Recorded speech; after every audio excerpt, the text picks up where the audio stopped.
एक और नई कहानी। दफ्तर के दरवाजे पर दस्तक। जिला अधिकारी डीएम मोमिता सिंह अपने दफ्तर में बैठी थीं।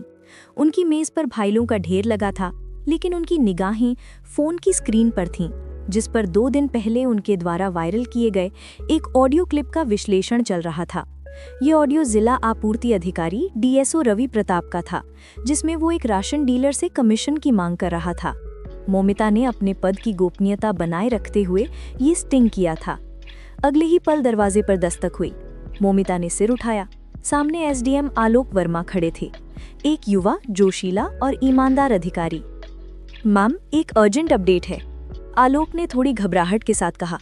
डीएसओ रवि प्रताप को कल रात सस्पेंड कर दिया गया है, लेकिन इससे पहले कि कोई जांच शुरू हो पाती, उन्होंने एक विभागीय अपील दायर कर दी है और अब वो कह रहे हैं कि ऑडियो फर्जी है और वो आपके खिलाफ मानहानि का मुकदमा करेंगे। मोमिता ने गहरी सांस ली। पता था, भ्रष्ट लोग इतनी आसानी से हार नहीं मानते, लेकिन सस्पेंशन तो हो गया, ये अच्छी खबर है। अच्छी नहीं मैम, बुरी है, आलोक ने मेज पर एक अखबार रखते हुए कहा। अखबार की हेडलाइन चीख रही थी, डीएम का मनमाना एक्शन, बेकसूर अधिकारी को फंसाने की साजिश। देखिए मैम, उन्होंने एक लोकल न्यूज़ चैनल को बयान दिया है कि आप उन्हें जानबूझकर परेशान कर रही हैं, क्योंकि उन्होंने आपके एक चहेते ठेकेदार का बिल पास करने से मना कर दिया था। और ये लोकल न्यूज़ चैनल आवाज़-ए-शहर पूरी तरह से उनके पक्ष में रिपोर्टिंग कर रहा है। मोमिता ने अखबार उठा लिया। उनकी आंखें हेडलाइन पर स्थिर थीं। ये नया दांव है, पहले बदतमीजी करते हैं, पकड़े जाने पर सिस्टम को ही मोहरा बनाते हैं। वे चाहते हैं कि लोग डीएसओ की सजा को राजनीति या पर्सनल वेंडेटा समझें, ना कि भ्रष्टाचार के खिलाफ कार्रवाई। झूठ का तूफान और मोमिता का संकल्प। अगले 2 दिनों तक झूठ का तूफान पूरे जिले में फैल गया। डीएसओ रवि प्रताप हर मीडिया चैनल पर आकर भावुक नाटक कर रहे थे। उन्होंने अपनी वृद्ध मां और छोटे बच्चों का हवाला देकर जनता की सहानुभूति बटोरनी शुरू कर दी। मैंने बस नियमों का पालन किया, बिल सही नहीं था इसलिए पास नहीं किया, और इस ईमानदार आदमी को सजा मिल रही है, रवि प्रताप ने रोते हुए एक लाइव डिबेट शो में कहा। आवाज़-ए-शहर ने मोमिता के खिलाफ एक मीडिया ट्रायल शुरू कर दिया था। वे लगातार सवाल उठा रहे थे। डीएम ने ऑडियो रिकॉर्ड क्यों किया? क्या वो कानून से ऊपर है? ये चहेता ठेकेदार कौन है जिसे बचाने की कोशिश की जा रही है? मोमिता का फोन लगातार बज रहा था। लखनऊ से दबाव, दिल्ली से स्पष्टीकरण मांगने वाले मेल, उन्हें कुछ दिनों की छुट्टी पर जाने की सलाह दी जा रही थी। उस शाम मोमिता अपने निवास पर अकेली बैठी थी। दरवाजा खुला और उनकी माँ कमला देवी अंदर आईं। माँ के हाथ में चाय का प्याला था। तू परेशान क्यों है मिम्मी? कमला देवी ने प्यार से पूछा। ये सब तो होगा, जब तुम गंदगी साफ करोगी तो कीचड़ तुम पर भी उछलेगा ही। मोमिता ने चाय का प्याला लिया। माँ, ये लोग मेरे काम पर नहीं, मेरी नीयत पर हमला कर रही हैं। जिस चहेते ठेकेदार की बात कर रही हैं, ऐसा कोई है ही नहीं। उन्होंने एक झूठा नैरेटिव बना दिया है।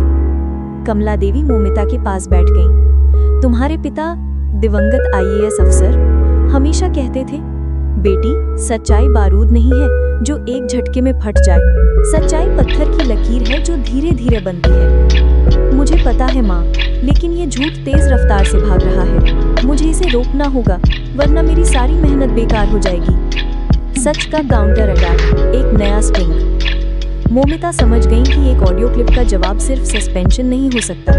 उन्हें डीएसओ के झूठ को काटने के लिए एक ऐसी कहानी चाहिए थी जो जनता के दिल तक पहुंचे।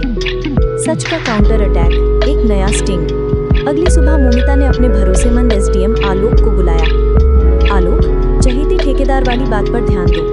रवि प्रताप ने जिसे बचाने के लिए मेरा नाम इस्तेमाल किया, हम उसी हथियार से उसे मारेंगे। मैम, वो तो झूठ है। झूठ नहीं है। रवि प्रताप ने जिस अवैध बिल को पास न करने का नाटक किया था, वो दरअसल जन कल्याण सेवा समिति का था।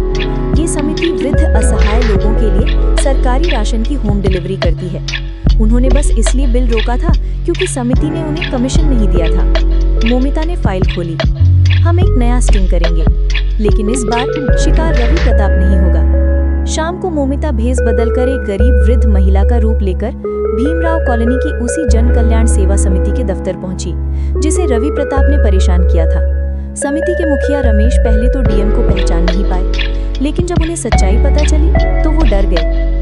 मैडम, आप डीएसओ साहब ने हमें धमकी दी है कि अगर हमने उनके खिलाफ कुछ भी कहा तो वो हमारा लाइसेंस रद्द करवा देंगे और हम पर सरकारी धन की चोरी का मुकदमा कर देंगे। डरिए मत रमेश जी, बस मेरी मदद कीजिए। क्या आप मुझे बता सकते हैं कि रवि प्रताप को रिश्वत न देने पर आपका बिल पास क्यों नहीं हुआ? रमेश ने कांपते हाथों से एक कागज दिखाया। वो उस बिल की कॉपी थी। मोमिता ने तुरंत उस बिल और रमेश के साथ अपनी बातचीत का गुप्त वीडियो रिकॉर्ड कर लिया। रमेश ने स्पष्ट बताया कि डीएसओ ने कमीशन न देने पर बिल रोकने की धमकी दी थी, जिससे बूढ़े लोगों का राशन अटक गया। मीडिया ट्रायल का उलटफेर। अगले दिन मोमिता ने अपनी सारी टीम बुलाई।